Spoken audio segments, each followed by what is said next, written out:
माजी विरोधी पक्षनेते विजय वडेट्टीवारांनी जो मोठा एकदम गौप्यस्फोट केलेला आहे तो परत एकदा फुसका ठरलेला आहे. त्यांनी ज्या पद्धतीने सांगितलं की ऍफिडेव्हिट करण्यात आलं, ऍफिडेव्हिट मध्ये माननीय माजी मुख्यमंत्री आणि विद्यमान उपमुख्यमंत्री एकनाथ शिंदे साहेबांवर ठपका ठेवण्यात आलेला आहे, असं कुठेही झालेलं नाही. आज माझ्या हातामध्ये सगळे हे कागदपत्र आहे आणि ही योजना जी आहे ही यवतमाळ शहरातल्या नागरिकांच्या पाण्याच्या व्यवस्थेसाठी ही योजना सुरू केलेली होती. या योजनेचं पहिलं टेंडर जे आहे ते अडके नावाच्या कॉन्ट्रॅक्टरला मिळालेलं होतं. त्याच्यानंतर लोकांची मागणी अशी होती की लवकरात लवकर हे काम सुरू करावं, म्हणून जय बालाची नावाची एक एजन्सी आहे त्याला पाईपलाईनचं काम देण्यात आलं. ते पाईपलाईनचं काम करत असताना पाईप फुटला म्हणून ते पाईप परत रिप्लेस करण्यात आले आणि रिप्लेस करताना जे शेतीचं नुकसान झालं ते 59,68,33 रुपये नुकसान झालं होतं. ते नुकसान भरपाई त्या शेतकऱ्यांना देण्याच्या संदर्भामध्ये मुख्यमंत्री महोदयांनी सही करून त्याच वेळी ते पैसे शेतकऱ्यांच्या हितासाठी शेतकऱ्यांच्या खात्यामध्ये जमा केले.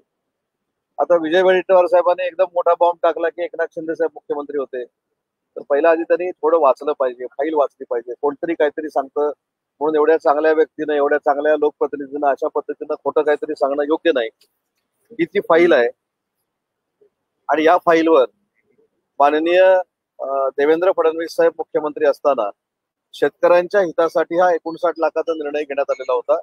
त्याच्यामध्ये कुठेही पाणी पुरवठा मंत्र्यांचा देखील संबंध नाही.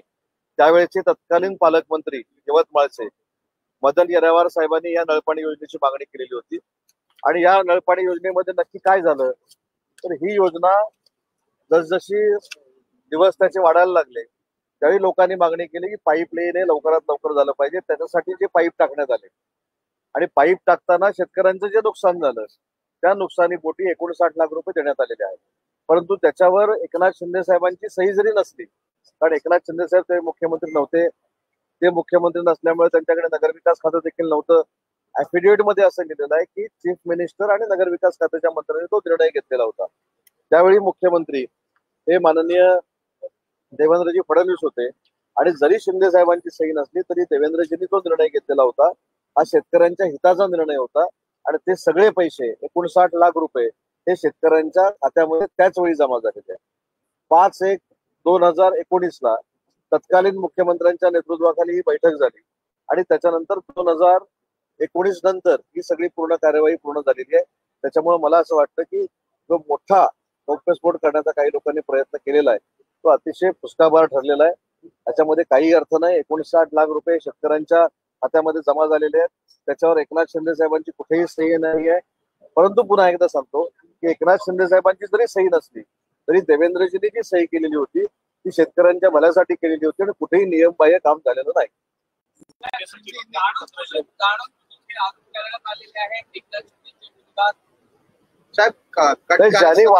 ज्यांनी वाचलंच नाही, कोणतरी काहीतरी सांगतं चालता चालताना, कोणतरी काहीतरी ऐकतं आणि तुमच्या समोर आल्यानंतर टीआरपी मिळेल म्हणून कोणतरी काहीतरी बोलतं, मला असं वाटतं त्याला काही अर्थ नाही. दुसरी महत्वाची गोष्ट की मुख्य सचिवांनी जे ऍफिडेव्हिट केलेलं आहे त्या ऍफिडेव्हिट देखील माझ्याकडे आहे. त्या ऍफिडेव्हिट मध्ये 2019च्या पिटिशनवर ते जनहित याचिकेवर ऍफिडेव्हिट केलेला आहे आणि त्याच्यामध्ये म्हटलेलं आहे की मुख्यमंत्री आणि नगरविकास मंत्र्यांनी ते निर्देश दिलेले आहेत. ते तत्कालीन मुख्यमंत्री आणि नगरविकास खात्याचे मंत्री होते. त्यामुळे मला असं वाटतं की काही आमच्या सहकार्याने, कोण म्हणालं की गुलाबराव पाटील साहेबांच्या अमृत योजनेमध्ये भ्रष्टाचार झालेला आहे, कोण म्हणतंय एकनाथ शिंदे साहेबांनी उगाचच पैसे दिलेले आहेत. त्याच्यामुळे काही लोकांनी अभ्यास केला पाहिजे आणि मुख्यमंत्री, तत्कालीन मुख्यमंत्री एकनाथ शिंदे साहेब असतील किंवा विद्यमान मुख्यमंत्री देवेंद्रजी असतील, शेतकऱ्यांवर अन्याय करत नाहीत आणि शेतकऱ्यांच्या हितासाठी 59 लाख रुपये जे दिलेले होते शेतकऱ्यांच्या खात्यामध्ये पोहोचलेले आहेत. त्याच्यामुळे मला असं वाटतं की उगाचच विधानसभेचं अधिवेशन सुरू असताना ज्यावेळी अबू आझमींच्या बाबतीमध्ये निर्णय घ्यायची वेळ होती त्यावेळी कोणी सभागृहामध्ये नव्हते काल देखील. आणि म्हणून काहीतरी अबू आझमींवर कारवाई करताना अजून दोघांवर झाली पाहिजे, अजून तिघांवर झाली पाहिजे, म्हणजे जेणेकरून अबू आझमींवर कारवाई होऊ नये ही महाविकास आघाडीच्या लोकांची कदाचित इच्छा असावी म्हणून ह्या सगळ्या गोष्टी चाललेल्या आहेत.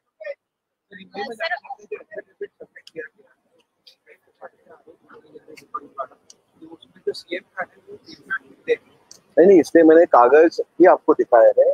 2018 को 2017 को ये जो टेंडर हुआ है यवतमाल वाटर सप्लाई स्कीम का, वो जल्दी होना चाहिए था, इसलिए पाइपलाइन का टेंडर जय बालाजी करके एजेंसी थी उसको दिया था।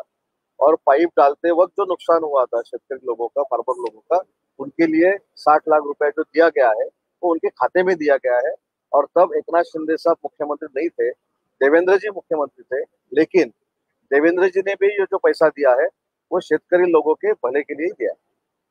सर, आपण जर बघितलं धनंजय मुंडे यांचा काल राजीनामा झाला, यानंतर आता सगळ्याच पक्षात आपापले आमदार किंवा मंत्री असतील यांनी अशा अफवा किंवा वादाच्या बोर्डात सापडू नये यासाठी खबरदारी घेतली काय? याच्यामध्ये चूक काय नेते मंडळींची की आम्ही मंत्री म्हणून सगळे काम करत असताना आम्ही कुठं चुकू नये हे नेत्यांची इच्छा असणारच आहे। त्याच्यामध्ये मला असं वाटतं की नव्यानं काही नेते मंडळींनी सांगितलेलं नाही, जे काय अनुभव येत आहे, ज्या काय अनुभवानं बघायला मिळतं त्याच्यावर ते नेते मंडळींनी सांगितलं, नेते मंडळींची जबाबदारी आहे आणि त्यांचं ऐकणं आमचं कर्तव्य आहे। वडेट्टीवारांनी आज जे काही आरोप केले त्यांनी चुकीचे आरोप केले असं म्हणावं। विरोधी पक्षनेतेपदी कोकणात एक नाव पुढे आलेलं आहे आधी माझी विरोधी पक्षनेत्यांचं सांगू का? वडेट्टीवारांनी जे आरोप केले नाही, आरोप मगाशी मी सांगितलं की चुकीचे आरोप करायचे की बरोबर आरोप करायचे पहिलं तपासलं पाहिजे, पहिलं वाचलं पाहिजे। प्रसिद्धी मिळते म्हणून कोणावरही कुठच्याही नेत्यावर आरोप प्रत्यारोप करणं योग्य नाही, कोणालाही आरोपीच्या पिंजऱ्यामध्ये करणं योग्य नाही। माननीय एकनाथ शिंदे साहेब मुख्यमंत्री असताना त्यांनी महाराष्ट्रासाठी काय केलंय हे अख्ख्या महाराष्ट्राला माहिती आहे, देवेंद्रजींनी काय केलंय अख्ख्या महाराष्ट्राला माहिती आहे। त्याच्यामुळे उगाच एखादा विषय डायव्हर्ट करण्यासाठी, आणि मला असं वाटतं की अबू आझमींचा विषय डायव्हर्ट करण्यासाठी काँग्रेसनं रचलेलं हे षडयंत्र आहे। विरोधकांची मागणी आहे कोरटकरांची कारवाई करण्याची, त्याबाबत सत्ताधारी नेमकी काय भूमिका घेणार आहे? आज अबू आझमींवर कारवाई मी सकाळी पण सांगितली की अबू आझमी हे कायदा बनवणारे एक सदस्य आहेत, ज्यांनी विधानसभेमध्ये आणि विधानसभेच्या बाहेर काय बोललं पाहिजे जबाबदारीनं बोललं पाहिजे। म्हणजे कोण जर छत्रपती शिवाजी महाराजांचा आणि संभाजी महाराजांचा अपमान करणार असेल ते आम्हाला कोणालाच सहन होणार नाही, परंतु विधिमंडळातल्या सदस्यानं छत्रपती शिवाजी महाराजांची अस्मिता आणि छत्रपती संभाजी महाराजांची अस्मिता जी आमच्या हृदयामध्ये आहे त्यांना विरोध केलेल्या औरंगजेबाचं उदात्तीकरण करणं मला असं वाटतं हा समस्त महाराष्ट्राचा आणि देशाचा अपमान आहे आणि म्हणूनच त्यांच्यावर आज कारवाई झाली। यांच्यावर ज्या पद्धतीचे आरोप करण्यात आले वैद्यकीय संदर्भात जाणीवपूर्वक केलं जातं हे सगळं आधी कोण आरोप करतं ह्याला पण महत्व आहे। आता उद्या आज गुलाबराव पाटील साहेबांना या योजनेमध्ये काही संबंध नसताना त्यांचं नाव गवण्यात आलं, उद्या अन्य कुठच्या योजनेमध्ये माझं नाव गवण्यात येईल, हे त्यांनी नाव गवायचं आणि आम्ही पत्रकार परिषद घ्यायची हे काय आमच्यावर पण बंधन नाही। परंतु याच्यामध्ये एकनाथ शिंदे साहेब आमचे शिवसेनेचे मुख्य नेते तर ते गुलाबराव पाटील साहेब देखील ते सांगतील। त्याच्यामुळे प्रसिद्धीच्या अभ्यासापोटी काही मंडळींनी ही कामं करू नयेत। विधिमंडळातले सगळेच विरोधक असतील सत्ताधारी असतील आमचे सगळ्यांचे मित्र आहेत, परंतु काही गोष्टी सांगितल्यानंतर आपण प्रसिद्ध होतो, त्यामुळे अशा गोष्टी होऊ नये, त्याच्यामुळे त्यांचा पूर्ण फियास्को झालेला आहे। आणि गुलाबराव पाटील साहेब देखील माझ्यासोबत आहेत, त्यांच्या खात्याच्या संदर्भात या बाबतीत जे काही चर्चा झाली त्याच्यामध्ये ते स्वतः आपलं मत मांडतात। आज आदित्य ठाकरे आणि आदित्य ठाकरेंनी